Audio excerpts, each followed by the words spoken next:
Welcome to this week's edition of Freedom and Prosperity Radio, the weekly radio news magazine that we put together here at the Virginia Institute for Public Policy so that as you go through your day and you get confronted by somebody who says they have a problem with your bumper sticker or the hat you're wearing or the color of the shirt you're wearing, you have some good answers for it. Or if you run into somebody that's been watching the 24/7 coverage of the World Economic Forum, intervention could be a word you use for it there. You can find all of our information at virginiainstitute.org, information about the Tuesday morning group coalition meetings. And a speaker at the most recent one was the great Joel Salatin, who, if you do not know Joel, you don't know Virginia farming and farming in general. He is the owner of Polyphase Farms, and he's got a brand new book out.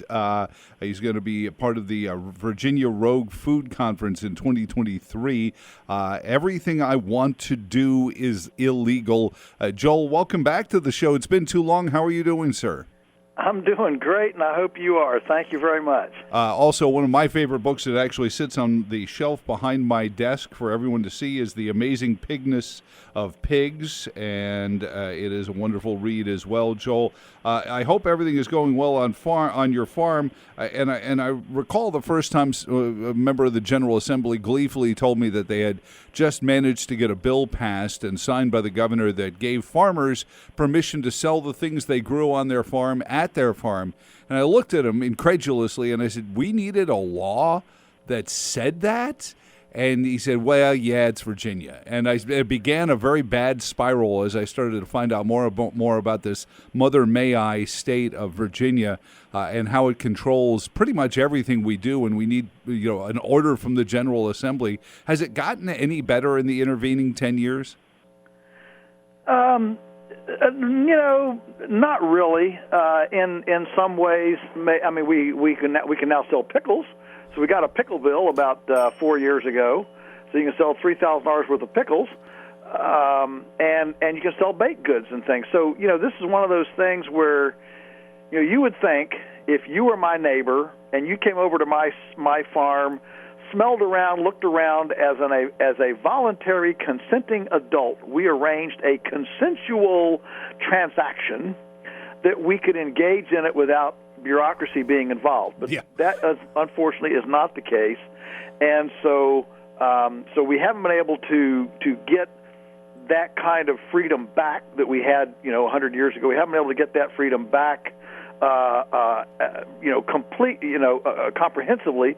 So we just pick away at it. So a few years ago, about 10 years ago, we got we got kind of baked goods and things. We got that, so you can do that without a bureaucrat involved. And then we got the pickle bill, so you can do that. And so we're just kind of taking it a piece at a time. It's this, to me, borderline on offensive attitude that somebody, a family farmer, whose entire life is poured into producing whatever it is they produce, whether it be meat, vegetables, produce, is somehow going to be a bad actor that needs somebody to watch over them all the time.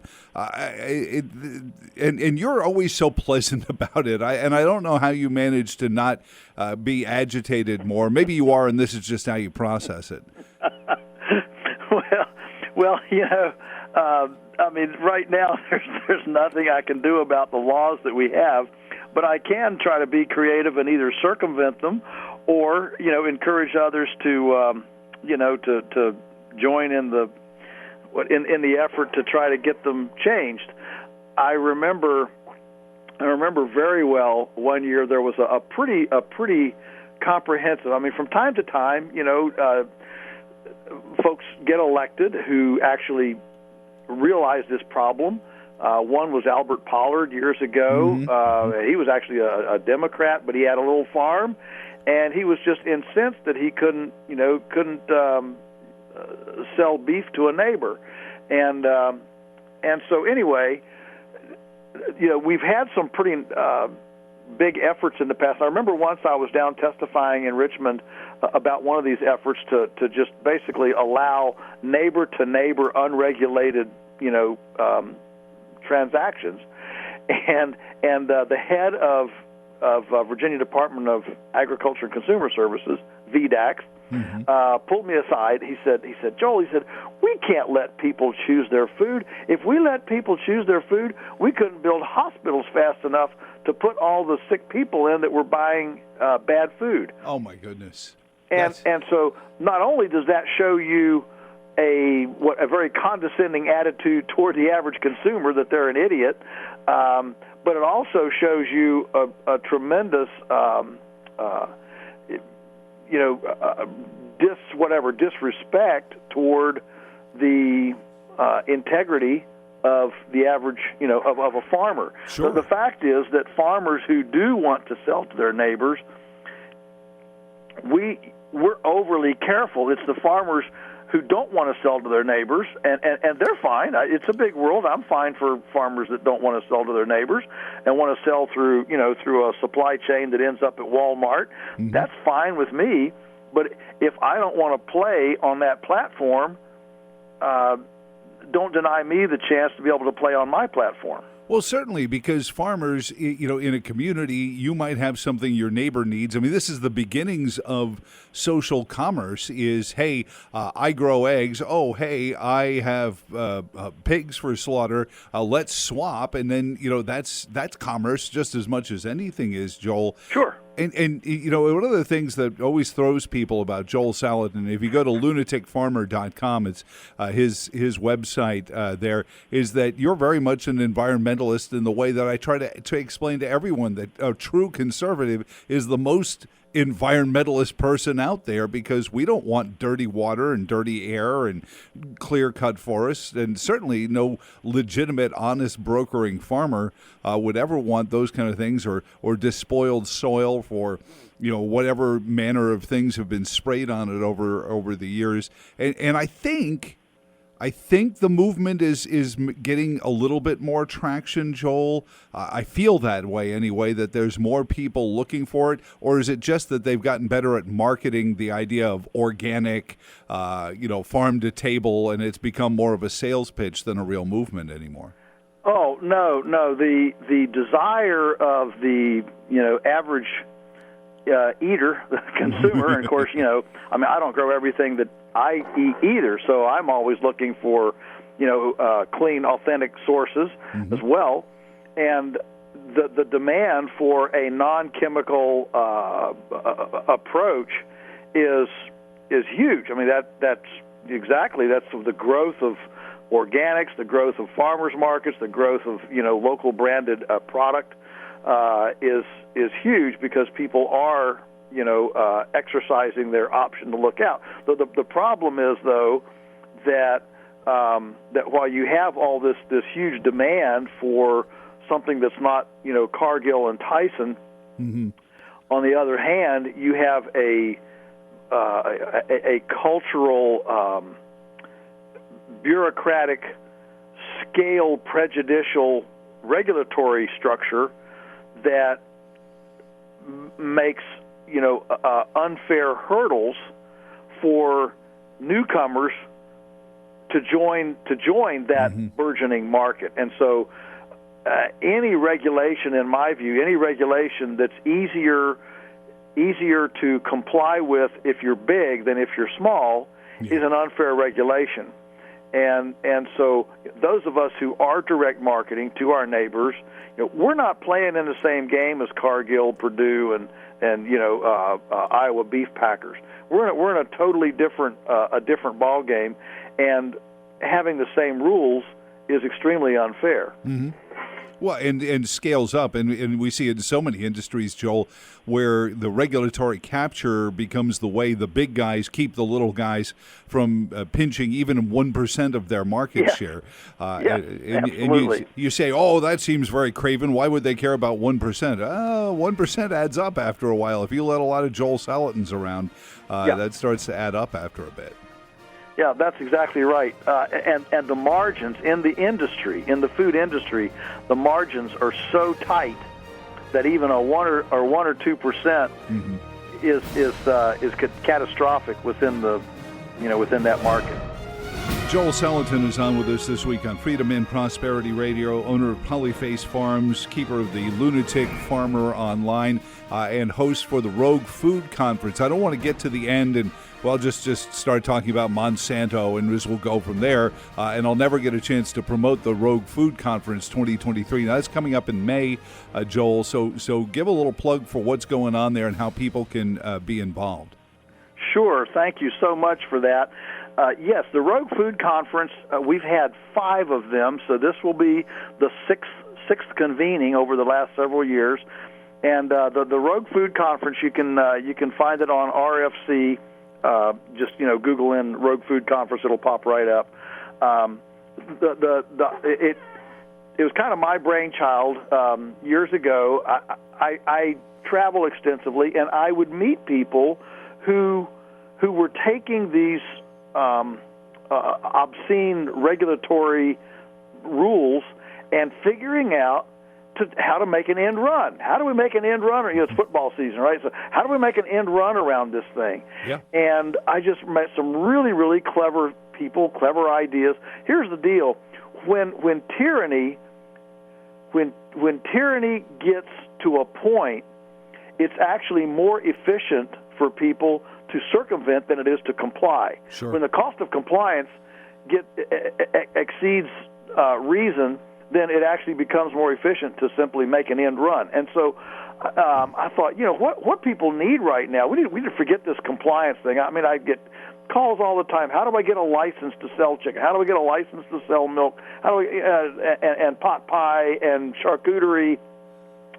And it's so onerous. It's so onerous that I started thinking, well, why don't we convene a conference that puts these people who have made an end run around the system, put them on the stage, let them tell their story. Sure. We beat the bureaucrats this way, Yeah. And so we did. We started that several years ago, a friend and I, and we've had a couple in Tennessee. We had one in Florida, had one here. We're going to have our next one here, May 12 and 13, and the big day is the 13th. And we talk about how to start a food church, how to start a private membership association, how to, for example, sell food. So you sell the cooking or the butchery, and you give the food away. Yep. I mean, there are all sorts of really, really clever, creative ways to enter into a transaction that is not considered in commerce. Right. And so that's what we're trying to shine a light on. And now that we're in our 3rd or 4th year of these Rogue Food Conferences, there are people who have taken this, hybridized it, adapted it to their situation, and all over the country, people are figuring out, just get the government out of my life, and I'm just going to work with my neighbors as consenting adults, and let's go. And it's really exciting to see the unleashed entrepreneurial freedom that's proliferating. Well, you see, and I remember the history of the collapse of the Soviet Union, and economics history books are full of the stories of how the black market had become bigger than the open market. And that's sad to see the United States has become that way, considering one of the reasons the United States was so prosperous was our agriculture and our ability to pretty much grow anything anywhere and just have this robust food chain, Joel. And you mentioned this. Coming up next on the show is Dr. Chad Savage, one of the founders of a direct primary care industry that's doing the same thing to the medical world that you guys are doing to the farm world, and just when that clock hits 0, we're going to be all finding you and Chad, and we'll live on your island for a while. These kind of folks that people will come and see, and not everyone's a farmer, but as a consumer, will there be that kind of access to the knowledge base to say, hey, here's how you can start a club that does this, or even memberships that you can join there? Yes. Again, the active phrase is in commerce. So you can give away a glass of raw milk, you can give it away, and everybody's fine, but you just can't sell it. You can butcher a pig and turn it into bratwurst and sausage in your backyard. You can give it to your neighbors, but you can't sell it. So the great lie of this whole food safety food safety fear. We call it fear pornography. Our culture's peddling fear porn. The whole idea that everything is great except if we exchange money for it, now suddenly it's turned from a wonderful gift into a hazardous substance. I mean, that whole thing is crazy. And but that that's the way the law is. Mm-hmm. And so yes, I think that people like Dr. Savage, people like us, what we're doing is at this time, this dysfunctional, disruptive time in the culture, we are building arcs. We're building arcs. Amen. Where people who are watching and thinking can get to, so that as society becomes hopeless and helpless, we can provide hope and help when everybody else is floundering. I mean, so our goal is not ultimately to get angry and frustrated, which, if we want to make a list of things to get angry and frustrated about, we can make a list pretty quickly. But the goal is to take all that anger and frustration and invert it into positive action, where we create arcs of refuge for people when they're hopeless and helpless. See, this is why he's always so happy in a business that's got such a thin margin and so fragile to the whims of Mother Nature. But Mother Nature herself, Joel, and we mentioned the big M word earlier. When we see how Mother Nature can heal herself pretty quickly. When you look at some of these factory farms and you wonder, gosh, are we ever going to come back? And you'll read about the nutrition levels and some of our produce is dropping. But that can turn around pretty quickly if we're smart like you are and get back to actually farming the way we're supposed to, isn't it? Oh, yes. The natural template, the template in nature is actually fairly simple. Animals move.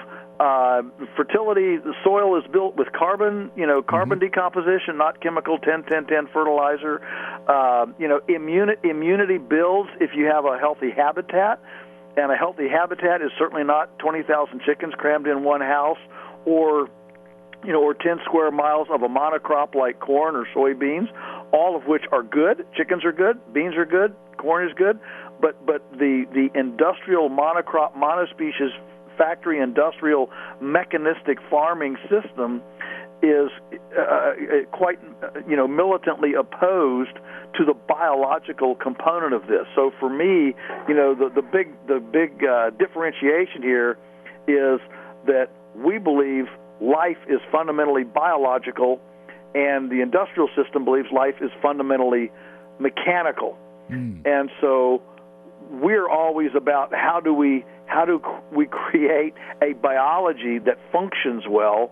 The other side is all about how do we make a machine that we can, that functions like a machine. And so it's looking at pharmaceuticals and chemical fertilizers and basically inert dead inputs. We're looking at decomposed life inputs. Mm-hmm. So, compost, decomposition, habitat development, multi-speciation, symbiosis, synergy, that's all a part of the biological equation. And so the biological versus the mechanical, I think, is the easiest way to perceive the different philosophy between a natural, a nature's template versus industry's template. So, again, it's May 12th and 13th at your farm in the Shenandoah Valley, Polyphase Farm. Again, it's roguefoodconference.com. I know a lot of folks fear for the future, and they say, oh, well, you can't buy non-GMO seeds, or how hard is it for a farmer like you to operate outside of that network, so that, because I want to be a beacon of hope and to allay some of those fears. You can do it, can't you? Oh, absolutely. I mean, we don't grow grains here. I mean, we have livestock. We have we don't feed any grain to cows, but we certainly do to pigs and chickens, the omnivores. And we buy grain from local farmers that are all raising GMO-free, non-genetically engineered grains, and they're certainly not the majority now, but there is a very, very healthy, alternative undercurrent of farmers that are producing this. It can be done. It is being done, and we need to patronize it. Last one, and I don't mean to bring geopolitics into it, but we see what, one of the other breadbaskets of the world is Ukraine, and just the incredible, bombings and wars just like this in an area. How hard is it going to be, and how legitimate is the claim that all the food price hikes and everything is because of Ukraine? I just saw a great ad. It's a diamond ring box, but it's got an egg in it, and the ad says, he went to Kroger, but I mean, the eggs have gone up in price and all these things. Yeah. How much of that is legitimately because of the invasion of Ukraine, and how much of it is just some of these industrial farmers saying, we can blame it on Putin? Yeah. Well, certainly a little bit of it is Ukraine. Certainly the fertilizer, the increase in fertilizer is due to the Ukraine war. Russia supplies, a tremendous amount of the world's fertilizer. Mm-hmm. And so those fertilizer costs are going up. But again, our farm doesn't buy any of that, so it doesn't affect us at all. But the egg price is primarily a result of factory farming. You can't cram 100,000 chickens in a house without having immunological breakdown. Mm-hmm. You can't do that with kids. You can't do that with adults. You can't do that with anything living. And so these cycles of epizootics within the agriculture industry are simply going to continue to escalate and create more fragility and disruptions in the food system as long as we are assaulting nature's template as aggressively as we are. You can't cheat nature without the balance books being rectified, and this is how the balance books get rectified. And so to blame all this on Ukraine is just is certainly not fair at all. Polyphasefarms.com. He is the great Joel Salatin. Thank you so much, sir. And you're right. In nature, the house always wins. God bless you, sir, and we'll talk to you soon. Thank you. Dr. Chad Savage next on Freedom and Prosperity Radio.